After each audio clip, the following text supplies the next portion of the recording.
todos democráticamente detrás de quien tenga el nuevo liderazgo del partido. Y aquí termina mi tiempo.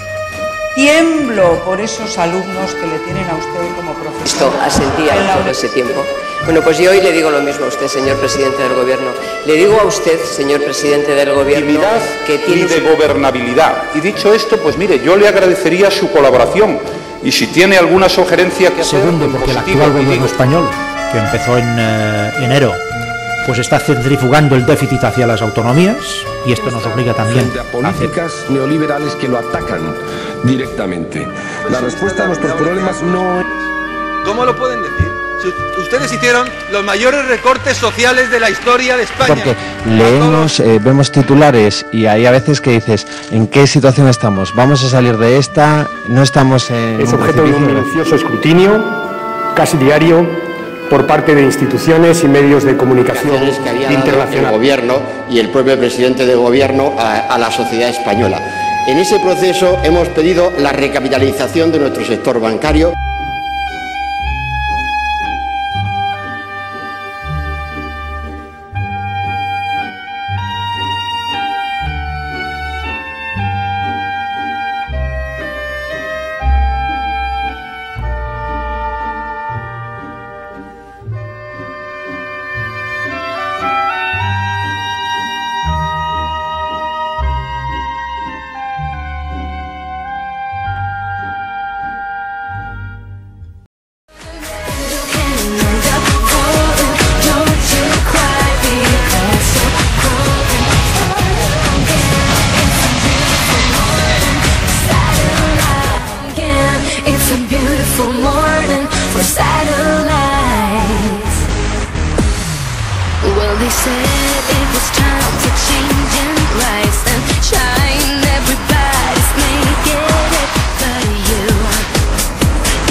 Elvira tenía muchas ganas de venir a la mítica Islandia. Estamos delante de un banco islandés, del Landsbankinn. ¿Este fue el banco que quebró en el año 2008? Uno de los que quebraron, uno de los tres más importantes. Quebró prácticamente todo el sistema bancario islandés.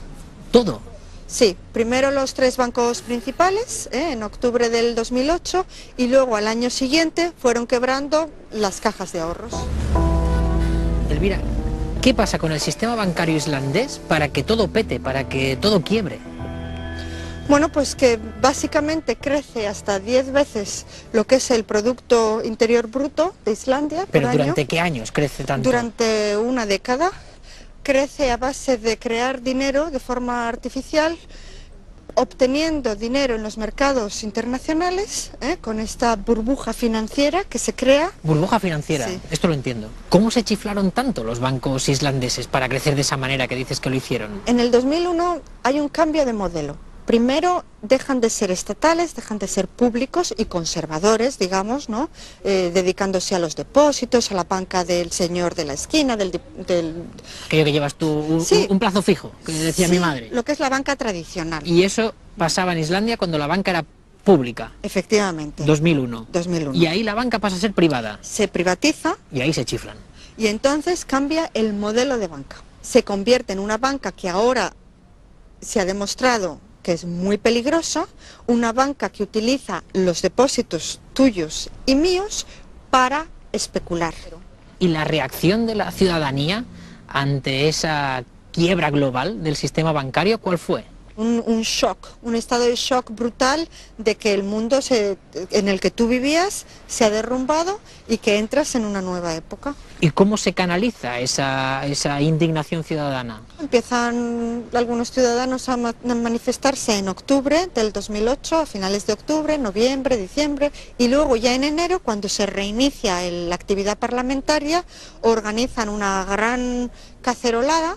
Y entonces es cuando realmente tiene que dimitir el gobierno. ¿Y cómo conseguisteis convertir esos 20 en centenares y miles de islandeses que vinieron aquí Además, teniendo en cuenta esa mentalidad que nos cuentas. Hubo un grupo de gente joven, un poquito más radical, que decide que cuando empieza el año parlamentario, que no van a irse a su casa hasta que el gobierno no dimita.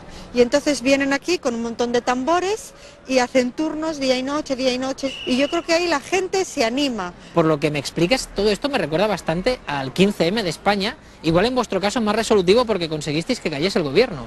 Sí, es muy similar, es un proceso que empieza de abajo arriba, desde la ciudadanía, que quiere expresar su profunda decepción e insatisfacción con esa clase política que ya no le representa, y la única diferencia es que las peticiones son muy concretas. ¿Qué pedíais? Los 5 puntos eran: el primero, la dimisión del gobierno, porque ya no tiene la legitimidad de la ciudadanía. El segundo, que dimita el director del Banco Central de Islandia. El tercero, que dimita el director de la institución de supervisión financiera. El cuarto, elecciones generales. Y el quinto, si me acuerdo bien, una reforma constitucional para que esto no vuelva nunca a ocurrir. ¿Y todo eso lo conseguisteis? Los 4 puntos sí, los 4 primeros. La reforma constitucional está en camino. ¿Está de acuerdo el gobierno islandés con devolver ese dinero inmediatamente? Sí, y los islandeses, hay que decirlo, los islandeses, la mayoría de ellos, nunca han rechazado la obligación moral ni esa deuda, porque siempre han entendido que una viuda, una madre soltera, una familia que han puesto esos ahorros en el banco, por supuesto tienen que recuperarlos. Lo que no se quiere hacer es convertir una deuda privada en una deuda pública. Más que pública. Soberana. La deuda soberana responde el país, Islandia, con todos sus bienes públicos, presentes y futuros. Esta generación, la próxima, la siguiente, etc. Entonces, ese tipo de deuda, no. Deuda privada, sí. Y luego, ¿cómo se va a pagar esa deuda? Empecemos por pagarla con los bienes del banco. ¿Y cómo consiguen los ciudadanos islandeses convencer a su gobierno de eso, de que no pague con dinero público esa deuda? Se recogen 60.000 firmas y se pide la organización de un referéndum. ¿Y se hace un referéndum para consultárselo al pueblo, esta decisión? Sí, se hace un referéndum en el 2010 y sale un 93% que no. Que no se paga con dinero público eso. Efectivamente. Un poco es la victoria del ciudadano. Es la victoria del ciudadano, en este sentido sí. Y en toda esta gran hecatombe que habéis sufrido los islandeses, ¿habéis visto a algún responsable político pasando por los juzgados? Sí, ahí el antiguo primer ministro, Geir Haarde, ha sido juzgado y procesado por, digamos, lo que podría ser equivalente a un delito de alta traición. ¿Y hay banqueros que también participasen de este fraude que estén siendo llevados a los juzgados? Bueno, se ha creado una oficina especial, una fiscalía especial para delitos económicos que está llevando a cabo todas las investigaciones. Esperamos que sean imputados y que sean procesados, pero de momento estamos esperando. Lo que sí que tengo entendido es que ahora se está redactando una nueva constitución en Islandia para no caer en los errores del pasado. Efectivamente, hay un proceso de reforma constitucional que se espera que salga adelante. Se organizaron unas elecciones en noviembre creo que en noviembre del 2011, para elegir a 25 ciudadanos ordinarios de la calle y que esas personas, en representación de los islandeses, redactaran la nueva constitución. ¿No son políticos? No. ¿Son ciudadanos? Son ciudadanos. ¿Voluntarios que se han presentado y se han sido elegidos para redactar esa constitución? De todas las profesiones, de todas las edades, de todas las clases sociales. ¿Para qué crees que ha servido todo lo que habéis hecho los islandeses desde hace 4 años? Para recordarle a los políticos, digamos, que la soberanía y la justicia residen en el pueblo y tienen que servir al pueblo. Pero es un proceso que es continuo, no está todavía acabado.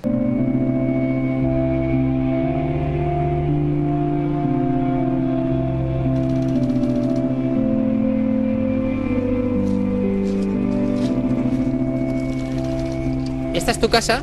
My house. Yes, this is our house. ¿Y cuándo comprasteis la casa? Almost 2 years ago. ¿Os imaginabais que pudiese pasar algo así en un país como Islandia? ¿Que un barrio como este se quedase así a medio construir? No, never would have believed it. ¿La culpa de todo lo que pasó fue de ese acceso tan fácil que se tenía al crédito? That is the most reason, because everybody told the people that everything was so good, we were making so much money, everything was so great, this wasn't a problem. And people were living much higher than they could. Everybody was making so much money. Everybody wanted to be a part of it. It's just normal. It's just human. But there was nothing behind it. It was just all on papers. ¿Participasteis de las protestas ciudadanas que hubo en contra del gobierno, en contra de los banqueros? Yeah, yes, I did. And I would do it again. A veces desde España mitificamos lo que pasó aquí en Islandia. ¿Tú qué le dirías a la gente que lo mitifica? It's really hard to live here like it is now. But hopefully something good will come out of all this. It's going to take time. It's going to take a few years to see what's gonna come out of this. But hopefully this is going to change the community, and change everything, and change this money policy that we've had. And just hopefully in Spain they will be the same thing. They will rise up from all this. It depends on the people. If the people rise up, it's our country. It's not the bankers' country. And they've been playing us for a long time. ¿Crees que los islandeses, después de todo lo que habéis pasado, habéis cambiado un poco de mentalidad? Yeah, we've changed our ways a lot after this. This is going to change everybody for the long run. ¿Crees que a tu hija, cuando le expliques todo lo que os ha pasado durante estos años, lo entenderá? Yeah, she will do that when she's a little bit older. She will understand what, and I'll explain to her what really happened here, and what, like you said, this economy that we lived after, it doesn't work. We have to change the way of living. It's just, we don't need everything brand new. We don't need all the fancy stuff. It's just, that's not reality. Just I had to think more about her family and not of some, things, that you can buy. Things that you can buy doesn't matter.